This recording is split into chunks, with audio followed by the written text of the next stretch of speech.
Greetings, and thank you for joining us again for News Humor, where if the news doesn't make you laugh, it'll make you cry. We're talking about governmental worship. Today, specifically, we are talking about elections, because it's come to my mind that not many people know what elections are. And in the last video that I did, I was talking about how every single state constitution somewhere says that they get their power from you. So we're going to look into that for just a second and see what constitutions actually say. And different state constitutions say different things. So let's jump right into it. Here's the North Carolina State Constitution. Article 6, Suffrage and Eligibility to Office. When we go over here to the Articles of Rights, it's very interesting. Section 8, Representation and Taxes. The people of this state shall not be taxed or made subject to the payment of any impost or duty without the consent of themselves or their representatives through the General Assembly. So, if you don't consent to taxes, they can't charge you any taxes unless you vote and send a representative to the Temple of Jupiter that we like to call the Capitol. That's interesting because this is not the only state constitution that says that. Let's keep moving. South Carolina, State Constitution. Article 2, Right of Suffrage.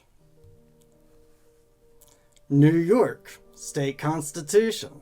Article 2, Right of Suffrage. Illinois, State Constitution. Article 3, Right of Suffrage and Elections. So they have suffrage and elections there. This is the Colorado Constitution. Article 7, Suffrage and Elections again. It seems like suffering and electing people kind of go hand in hand. But we'll get to that before the video's over. Just stick around. Florida, State Constitution, Article 6, Suffrage and Elections. This is from the capital of Hawaii. Article 2, again, Suffrage and Elections. We shouldn't really be surprised at this point. When is this gonna stop? Hey, look, Texas Constitution, Article 6, Right of Suffrage. The people who vote in Texas, apparently, they are suffering. I don't know what from. Maybe from an oppressive government. Because that's kind of how governments work. That's the whole idea of them. I don't know how many people study history, but rights have never been taken by voting. It's just never happened in history. Whenever the government goes and takes people's rights away, the only way people have ever gotten those rights back is by taking them back. Not voting them back, not suffering for them back, but taking them. This is the Washington.gov. So this is the Constitution of Washington right here. So I picked 3 constitutions that don't have a right of suffrage as an article. They talk about elections, okay, and they talk about the right to vote. And this is one of them, the Washington State Constitution. Recall of elective officers. Every elective public officer of the state of Washington, except judges of courts of record, is subject to recall and discharge by the legal voters of the state or the political subdivision of the state from which he was elected. The voters can go back and vote an elected official out of office.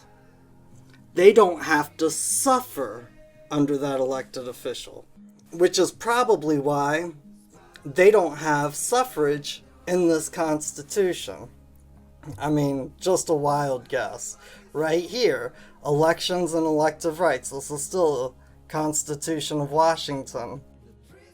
I've read through this, and I don't see suffrage in where it's talking about election. Very strange. Okay, here is the Constitution of the state of Vermont. The cheese state. I like Vermont. People are cool up there. Look, again, elections, officers, terms of office. Okay, so this is not a suffrage article. Not an article of suffrage. Now, here, and this is incredibly interesting, Article 6. Officers are servants of the people, that all power being originally inherent in and consistently derived from the people, therefore, all officers of government, whether legislative or executive, are their trustees and servants, and at all times, in a legal way, accountable to them. So, I guess in Vermont, they don't have executive immunity. And police officers come under the executive branch of government. Maybe they don't have qualified immunity. But it's written right there in the Constitution, if the people wish to exercise their rights and hold the legislature or the executive accountable, they have the right to do that. And that's probably why they have elections and they vote, and they don't have suffrage in their Constitution. Think about it. The Constitution of Virginia. Franchise and officers. So this doesn't talk about elections or suffrage. It talks about franchise. And remember that when we get to the end, because we're going to go over that word. All right. Again, Virginia constitutions, free elections. They have the right of suffrage. And right here it says, cannot be taxed or deprived of or damaged in their property for public uses without their own consent or that of their representatives duly elected, which means they had to elect the representatives. Otherwise, the state has to get their consent. That is how the system of government in the United States works. When you elect representatives, you're giving them the power to go represent your authority. You're taking the power that you have and you're handing it over.